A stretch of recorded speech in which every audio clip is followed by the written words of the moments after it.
Dame and the Blazers are nearing an agreement on a 3-year, $42 million free agent contract. All-star back home where his family and 3 kids still live. That left Achilles, which he had surgery on in May. Lillard will be paid this year by both Milwaukee and Portland. Damian Lillard's return, the NBA's greatest heist. Hey, this storyline feels like it came straight out of a Hollywood script. A loyal superstar gets traded away from the only team he's ever known, chasing the elusive championship ring. Instead of glory, he faces a career-threatening injury, watches his dreams collapse, gets waived by his new team, and then, against all odds, returns home. Damian Lillard is back in Portland. But here's the twist. This fairy tale ending may actually be one of the most brilliant front office moves in NBA history. And yet, none of it makes any sense. Why would Dame return to the Trail Blazers when championship contenders were lining up to sign him for free? This is a man who is just waived by Milwaukee, yet still getting paid $22.6 million annually for the next 5 years. He could have easily joined a title contender like the Clippers and chased a ring like Bradley Beal. But instead, he went back to a rebuilding franchise. Why? Let's rewind to where it all fell apart, Milwaukee. When the Bucks traded for Dame in September 2023, they believed they were forming a super team. The missing piece, the final puzzle alongside Giannis. But from the jump, it was a disaster. The dysfunction started even before the first tip-off.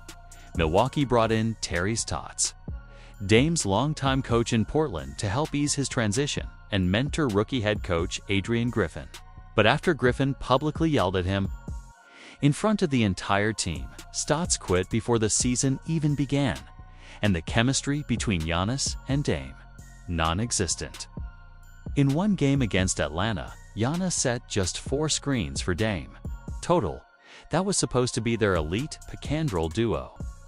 Doc Rivers, who replaced Griffin after just 43 games, later admitted the team had to run basic pick-and-roll drills in practice because they never even got the fundamentals down.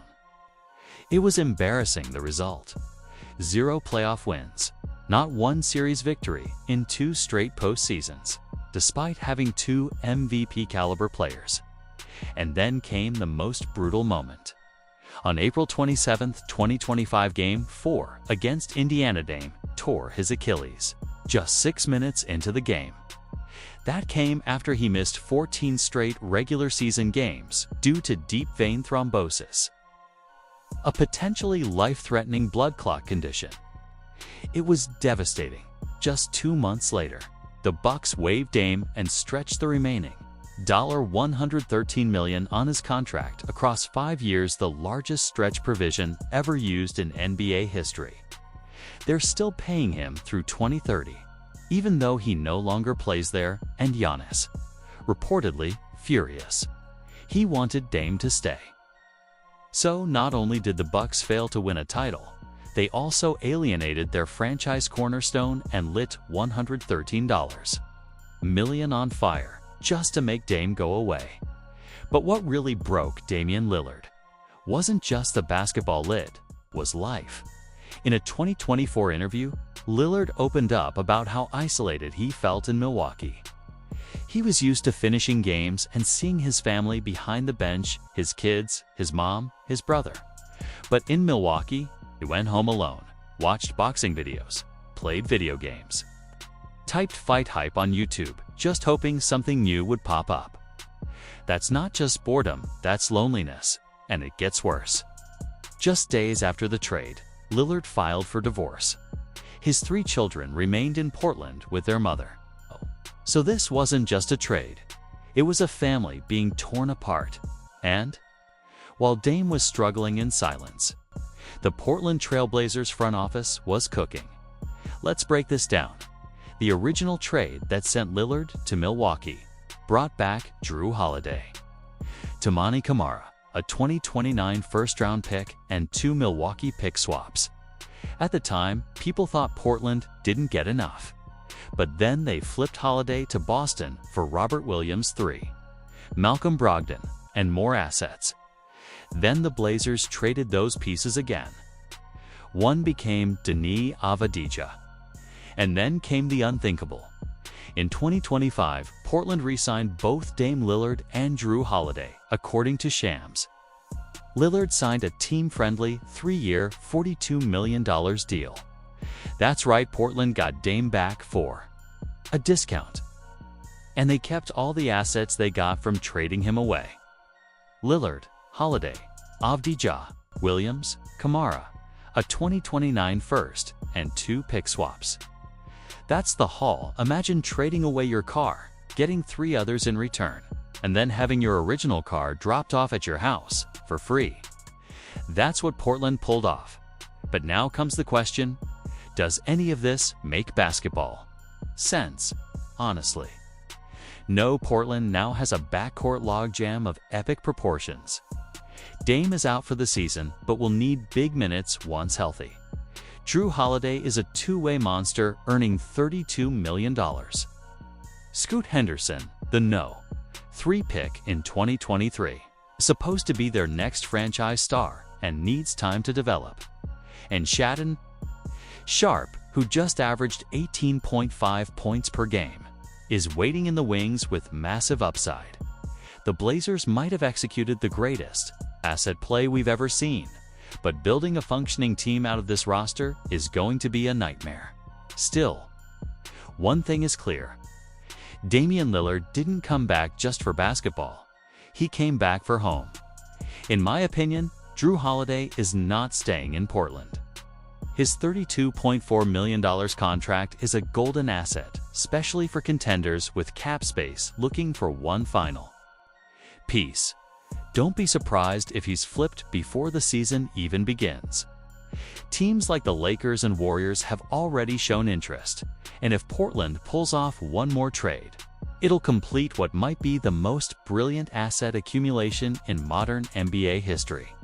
The Trail Blazers that Damian Lillard is returning to don't even resemble the team he left in 2023. General Manager Joe Cronin has overhauled the franchise's identity. Gone is the Dame-centric, ISO-heavy offense. In its place, a young, athletic, defensively focused squad built for the future. Scoot Henderson is developing fast. Chauncey Billups has installed an up-tempo, switch-heavy defensive scheme that doesn't revolve around one ball-dominant star. Portland's championship timeline doesn't even start until around 2027 to 2029. By then, Lillard will be 37 to 39 years old and likely far removed from superstar form. So this begs the question, why would a 35-year-old ringless superstar choose a rebuilding team over a title contender? Let's be real, Dame had options. The Clippers wanted him. The Celtics were interested, with Jason Tatum recruiting him. Personally, Dame could have rehabbed alongside Tatum from their matching Achilles tears. He could have gone home to the Bay and suited up with Steph, Draymond, and Jimmy Butler in Golden State, or joined Miami's original trade destination where Pat Riley is known for extending veteran careers. Even the Lakers or Rockets were potential fits, but Dame chose Portland. And the reason has nothing to do with basketball. It's about home, about peace, about healing. And let's not sugarcoat it, Dame's Achilles tear is serious. At 34, he's walking the same path Kobe once did. Kobe came back, but he wasn't the same. Neither will Dame. He knows his title window may be closed, but maybe, just maybe, he's chasing something deeper than a ring now. Let's be brutally honest about Damian Lillard's future. Achilles injuries are career-altering. Only 73% of NBA players come back from them, and for guards over 30 who rely on quickness, the odds drop even further. Kevin Durant beat those odds, but he's 6 feet 11 inches and doesn't rely on speed to score. Dame is 6 feet 2, and his game is built on burst, ball handling, and deep-range pull-ups. A more accurate comparison might be his current coach, Chauncey Billups. Billups tore his Achilles at 35 and played just 41 more NBA games. Even if Dame returns at 75 to 80% of his former self, it's a step back. His decline already started. He averaged 32.2 points in his final Blazers season, but dropped to 24.9 with Milwaukee. Add in age, a major injury, and a lesser role. And you're no longer looking at Dame time as we knew it. And while fans love a good homecoming story, most don't end in championships. LeBron returning to Cleveland in 2014. That's the dream scenario. He was in his prime, with Kyrie Irving and Kevin Love alongside him. But Dwyane Wade's return to Miami in 2018 was ceremonial. Derrick Rose's reunion with Chicago never took off. Historically, only 15 to 20% of homecomings lead to titles. Most are emotional, not strategic. Dame isn't coming back to Portland for money either. He's still getting $22.6 million annually for 5 years from Milwaukee. Whatever Portland offers now is just a bonus. That tells you something deeper. This move is personal. He's coming home after 2 years away from his kids. He's been through a divorce, a painful injury, and watched his title hopes collapse. This isn't about rings. It's about peace, closure, and family. But Portland is no longer Dame's team. Joe Cronin rebuilt the franchise from the ground up. This is a young, defensive-minded squad built around Scoot Henderson and Shaedon Sharpe. Chauncey Billups is running an up-tempo, switch-heavy system completely different from the Dame-centric half-court sets of the past. That raises a real question. Where does Dame fit? Scoot and Sharpe need playing time. If Drew Holiday isn't traded, there are 3 starting-level guards. Something has to give. The most logical role. Dame becomes a 6th man. A mentor, someone who plays 15 to 20 minutes, helps develop the next generation, and teaches them how to lead in big moments. It's not the glamorous ending most envisioned, but it might be the most impactful. Because this return isn't about analytics or rotations, it's about identity, legacy, and home. Portland's arena will fill again. Merch will fly. A generation of fans will get to see their hero wear the Blazers jersey one last time. When Dame was traded in 2023, he wrote, "I do believe a day will come where I put a Blazers uniform on again. And hopefully by then, I'll be forgiven for breaking your hearts along with my own." That day has come.